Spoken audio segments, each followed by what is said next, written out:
ఏడ్చిన వ్యవసాయం రైతు ఏడ్చిన రాజ్యం బాగుపడినట్టు చరిత్రలో లేదు. అయ్యా ఎమ్మెల్యే గారు, మీరేమో వనపర్తిలో తిరుక్కుంటూ రాత్రింబావులు కష్టపడతా అంటున్నారు. మళ్ళీ రాత్రింబావులు కష్టపడుతుంటే మళ్ళీ ఈరోజు రైతులు రోడ్ల మీద ఎందుకు ఎక్కుతున్నారు? ఒకసారి మీరు ఆలోచించాలి. మరి మీరు చెప్తుంటే అధికారులు వింటలేరా? మళ్ళీ అధికారులు నువ్వు చెప్తుంటే ఆయనేందిపా, ఆయన మాట ఇనేదేందిపా అనే కాడికి వచ్చిందా? ఒకసారి ఆలోచించాలి చేయాలి.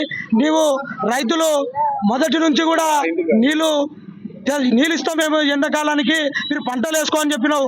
ఆ రోజు నుంచి చెప్పిన కాడ నుంచి మాటలు తప్పుకుంటూనే వస్తున్నావు. పంటలు చివరి స్థాయికి వచ్చినాక నీళ్ళు తాగనికనే లేదు, నీళ్ళు ఇచ్చే స్థాయి లేదంటే రైతులు ట్రాక్టర్ల ద్వారానో ఏదో రకంగా పంట పండించి ఈరోజు గింజ చేర్చి అమ్మడానికి సిద్ధంగా ఉంటే ఇప్పుడు వచ్చేది గాలిమోడాల టైము. ఈ టైంలో కూడా నువ్వు కొనకుండా రైతులను నానా రకాల ఇబ్బంది పడుతున్నావు. ఇది కరెక్ట్ కాదు.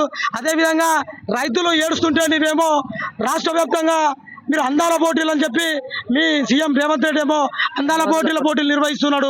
ఇది కరెక్ట్ కాదు.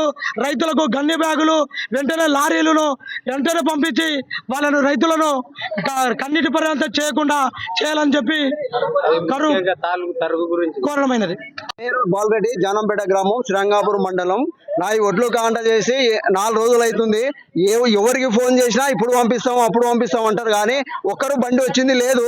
1 గంటకు వస్తుంది, అర్ధ గంటకు వస్తుంది అని చెప్పేది అంతేగాని ఎవరైతే బండి ఇంతవరకు రాలేదు. ఆ ఒడ్లు అట్లే ఉన్నాయి. ఇంకా